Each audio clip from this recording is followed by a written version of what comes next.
Hello and welcome to a Blog to Watch video review. My name is James Stacy and today we're taking a look at the new Nomos Orion 38. The 38mm version is new for 2013, introduced at Baselworld this past April. Previously the Orion, the Tangente, and the Ludwig were only available in 35mm versions, and now they've all been updated with a new line offering a 38mm sizing. I saw the watch at the fair and kind of added it to a list of pieces that I really wanted to spend some more time with. I think it's gorgeous. I think the price is just right.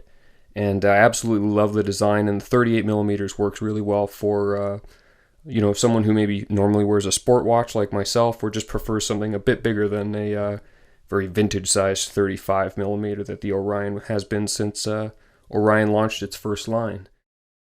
Obviously 38mm across, this Orion measures in at 8.8mm thick and 48mm lug to lug, which is actually quite large for a watch of this size, but I think you'll see that given the curve of the lugs and the kind of expansive dial, there's very little bezel in this design, and I think you'll see when I show it to you on wrist just how well it wears, even given the rather large lugs. I've had dive watches that have shorter lugs than that. You're looking at a domed sapphire crystal up front, a sapphire crystal display back, which I'll show you more of in a moment. And the lug spacing is 19mm, but I didn't find that the Orion had any trouble accepting a 20mm strap. And you do get drilled lugs, which are a little uncommon on something as dressy as the Orion, but make strap changes a real breeze. The dial itself is a galvanized silver. It's absolutely beautiful. It's not quite white. It's not quite cream. It really is just kind of a nice, kind of grayish, whitish silver. The hour markers are almost like an embossed gold. Sometimes they almost can't be seen. Other times the gold really pops. I think it's a beautiful detail and one that isn't available in all of Nomos' watches, and certainly worth a look. You get very little dial text. The minute, hours, and second hands are rendered in a hand-turned blued steel, which really catches the light. As you can guess, from any distance, from any kind of vantage point, or in terms of the lighting and the space, legibility is not an issue. You'll always get at least the hours and the minutes. It really is a very legible design with extreme contrast. Very simple, very minimal lines. It is kind of an example of a Bauhaus styling, and one that I really rather enjoy. Flipping the Orion over, you'll see the Nomos Alpha movement. This is a manually wound movement that Nomos have been using for quite some time. It offers 43 hours of power reserve with 17 joules. Here you can see it's fully finished with some Glashütte stripes.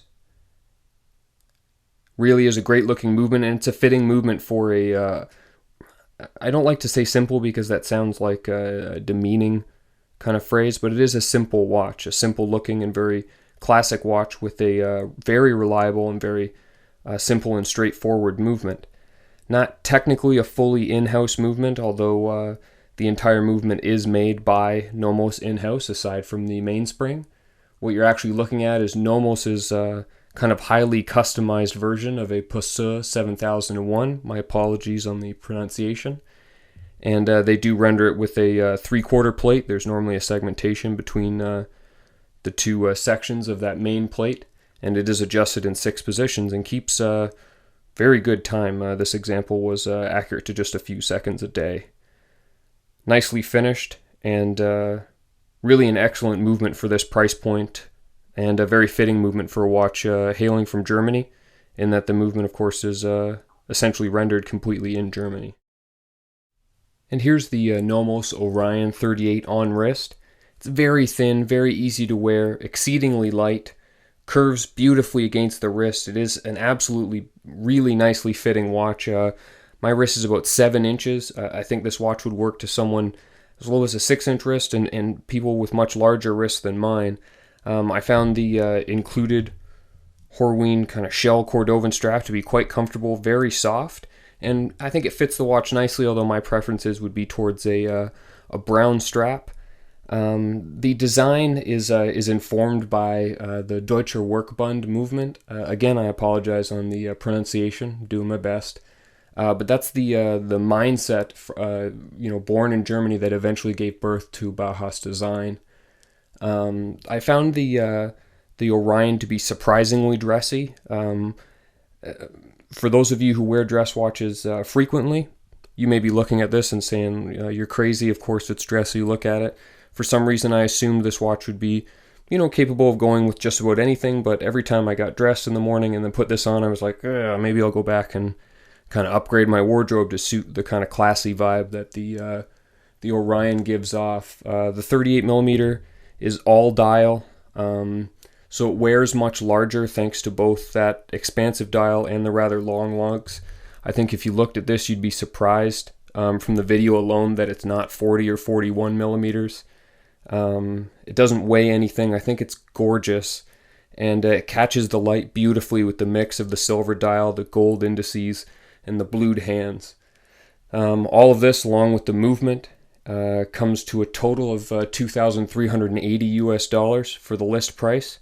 And at that point, I don't think there's a lot of direct competition that's made to as high a standard as what Nomos sets when they make one of their watches. It truly is a beautiful watch, one that I've really enjoyed having for a few weeks, and one that I could easily see wearing long term.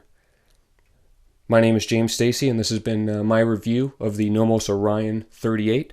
Swing by blogtowatch.com to check out the whole review with photos and text, and if you like the video, please click like below, and it'll help us keep making more reviews. Thanks very much for watching. Bye-bye.